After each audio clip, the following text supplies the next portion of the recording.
नमस्कार दोस्तों, देवेंद्र के साथ भारत की बात में आपका फिर से स्वागत है। आज बात करते हैं ट्रंप ने जो भारत पर 50% के टैरिफ लगाए उसके बारे में। ट्रंप ऐसा क्यों कर रहे हैं, इसको समझने के लिए हमें ब्रिक्स को समझना पड़ेगा। ब्रिक्स को समझने के लिए हमें 1 वर्ष पूर्व जाना पड़ेगा, जब ब्रिक्स की समिट हुई थी, जहां पर रूस के प्रेसिडेंट पुतिन ने ऐसा कहा कि विश्व को डी-डॉलराइजेशन करना चाहिए। इसके ऊपर काफी चर्चा भी हुई। अब ट्रंप की जो सारी बातें हैं उसको इस एंगल से देखना आवश्यक है। जब तक हम ट्रंप भारत के साथ जो कर रहे हैं उसको हम रियो की आंख से नहीं देखेंगे, तब तक हम समझ नहीं पाएंगे। तो देखना यह है कि क्यों डी-डॉलराइजेशन से ट्रंप सबसे पहले हम ये देखते हैं कि ट्रंप को ये जो पुतिन ने कही थी कि डी-डॉलराइजेशन, इसके ऊपर बात करते हैं। डी-डॉलराइजेशन की अगर हम बात करें तो पूरे विश्व का जो व्यापार होता है वो डॉलर में होता है। एक देश दूसरे देश के साथ जो एक्सपोर्ट करता है, तो जो इंपोर्ट करने वाला देश है उसे डॉलर में अपना पेमेंट करना होता है, और इस वजह से पूरा व्यापार जो है वो डॉलर में होता है। तो अमेरिका की डॉलर, उसी से ही पूरे विश्व में एक इकोनॉमी बनी हुई है, और अगर डी-डॉलराइजेशन होता है तो अमेरिका की इकोनॉमी को सबसे बड़ा खतरा है। ब्रिक्स जो है वो ब्राजील, रूस, भारत यानी इंडिया, चीन और साउथ अफ्रीका। वर्तमान में इसमें ग्लोबल साउथ के भी कुछ देश हैं, यूएई भी हैं, टर्की भी हैं, और काफी सारे देश इसके साथ जुड़े हैं। तो जो ब्रिक्स के देश हैं वो पूरे विश्व की जीडीपी का 40% कंट्रोल करते हैं। पूरे विश्व की जीडीपी जो है उसका 40% ये ब्रिक्स के देशों के पास है। अगर ये 40% जीडीपी डी-डॉलराइज हो गया तो इसे समझिए कि अमेरिका, जो आज पूरे विश्व में सुपर पावर की तरह अपनी दादागिरी करता है, या फिर कहें कि वो अपनी हुकूमत चलाता है, वो उसके जो बुनियाद हैं वो टूटना शुरू हो जाएगी। तो इस वजह से ट्रंप का जो टारगेट है वो ब्रिक्स के देश हैं। पहले भी ट्रंप ये कह चुके हैं कि वो ब्रिक्स के जो देश हैं उसके ऊपर बड़े टैरिफ लगाएंगे। ट्रंप ने लगाए भी, वर्तमान में भारत पर लगाए हैं, ब्राजील पर भी लगाए, चीन पर भी लगाए थे, रूस पर भी लगाए हैं। तो ऐसा, लेकिन चीन के साथ ऐसा नहीं कर रहे हैं ट्रंप, रूस के साथ ऐसा नहीं कर रहे हैं, ब्राजील के साथ थोड़ा बहुत कर रहे हैं। लेकिन ब्राजील क्यों, कैसा रिएक्ट कर रहा है, उसके ट्रंप को कोई फर्क नहीं पड़ता। साउथ अफ्रीका यहाँ पर बिल्कुल साइलेंट दिखाई दे रहा है, ना ट्रंप उसके ऊपर कुछ कर रहा है, ना साउथ अफ्रीका कुछ कर रहा है। तो क्यों भारत के ऊपर हो रहा है? तो भारत के ऊपर जो हो रहा है उसको समझने के लिए हमें वैश्विक महामारी कोविड के समय जाना पड़ेगा। उस समय जो हुआ तो विश्व की जो सप्लाई चेन है वो चरमरा गई थी। सप्लाई चेन में जो की रोल है, जो उसका जो मुख्य रोल जो था वो चीन के पास था, क्योंकि चीन मास प्रोडक्शन करता है, वहां पर मैन्युफैक्चरिंग होती है, वहां पर कोई नियम नहीं है, कायदे नहीं है, चीन जो चाहेगा वैसे ही होगा। तो मास प्रोडक्शन की वजह से चीन ग्लोबल सप्लाई चेन का सुपर पावर बनकर बैठा था।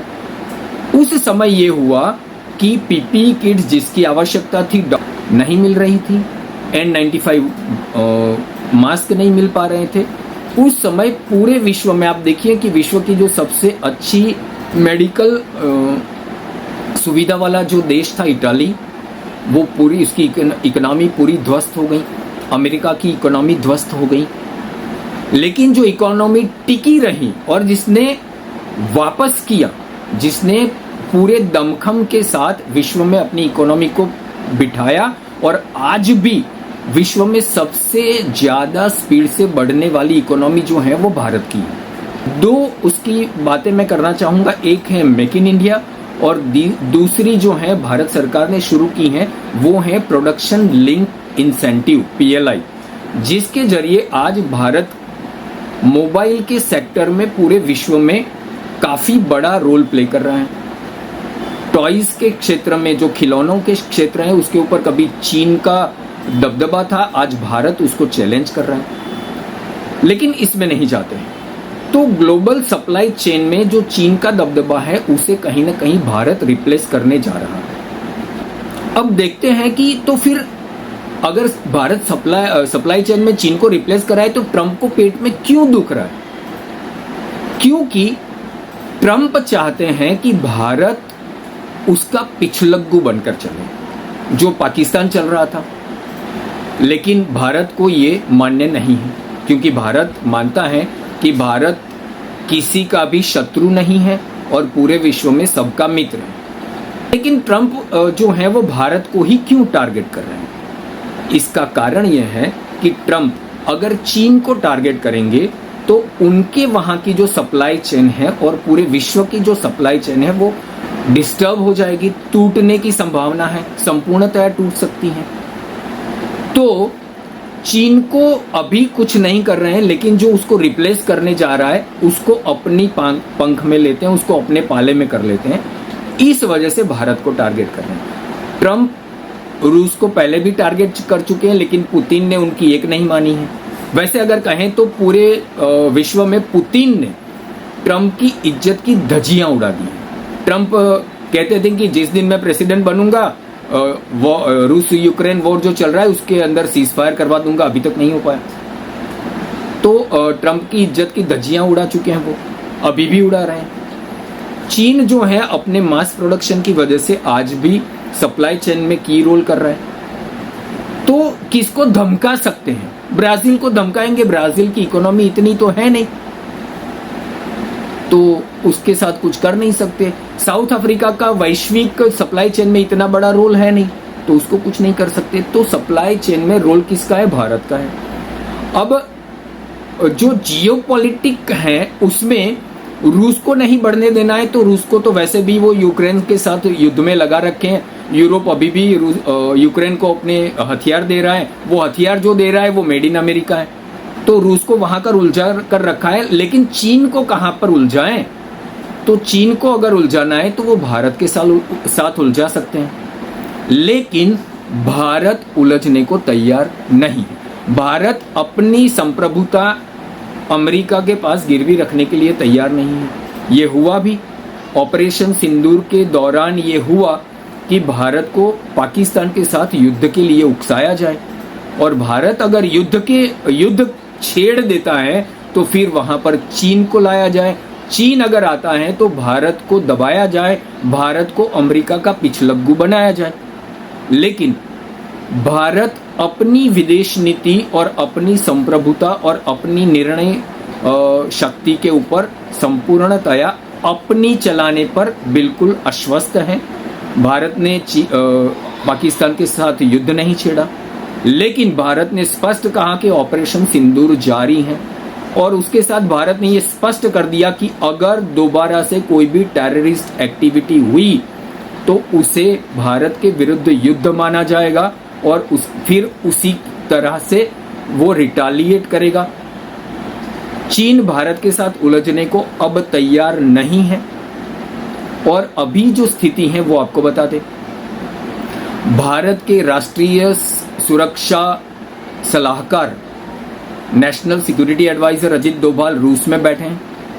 7 वर्ष के बाद पहली बार प्रधानमंत्री मोदी चीन में शंघाई कोऑपरेशन ऑर्गेनाइजेशन की मीट में जा रहे हैं। ऐसा कहा जाता है वो शी जिनपिंग से भी मुलाकात करेंगे।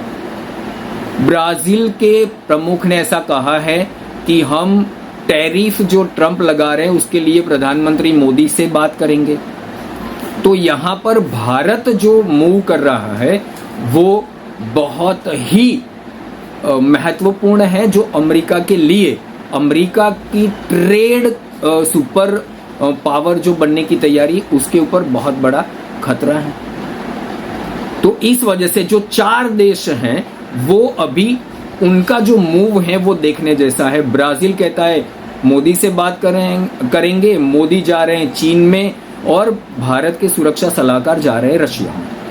तो ट्रंप के लिए भारत अभी, अगर भारत में वर्तमान जो नेतृत्व है वो अगर अपनी विल पावर नहीं दिखाता तो भारत आज अमेरिका का पिछलग्गू बन जाता। लेकिन भारत अमेरिका का पिछलग्गू बनने के लिए तैयार नहीं है, और अमेरिका के पिछलग्गू बनाने के लिए ये सारा जो ट्रंप कर रहे हैं वो उसी के समर्थन में है, और उसको भारत अभी कोई तूल देने के लिए तैयार नहीं है। भारत ट्रंप को हाथ रखने के लिए तैयार नहीं है।